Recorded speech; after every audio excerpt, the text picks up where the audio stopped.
నువ్వు ఎస్పీగా ఛార్జ్ తీసుకున్న దగ్గర నుంచి నీ చరిత్ర మొత్తం నా దగ్గరుంది. 1994లో నువ్వు మహబూబ్ నగర్ పోస్ట్ అయ్యావు. అక్కడ దొంగసారా తాగి 14 మంది చనిపోతే కాసినవాడి దగ్గర చనిపోయిన వాడికి 1,00,000 చొప్పున లంచంగా వసూలు చేశావు. ప్రారంభంలోనే పినుగులతో వ్యాపారం మొదలుపెట్టిన నువ్వు 1996లో శ్రీకాకుళం వెళ్లావు. అక్కడ అంకయ్య దొర కొడుకు ఓ కాలేజీ అమ్మాయిని మానభంగం చేస్తే ఆ అమ్మాయి వ్యభిచారిని చెప్పి దొర కొడుకును తప్పించినందుకు నువ్వు పుచ్చుకున్న లంచం 12 లక్షలు.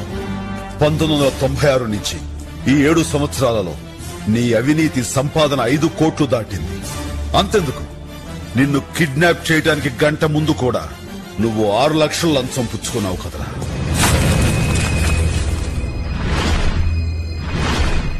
రేప్ చేసి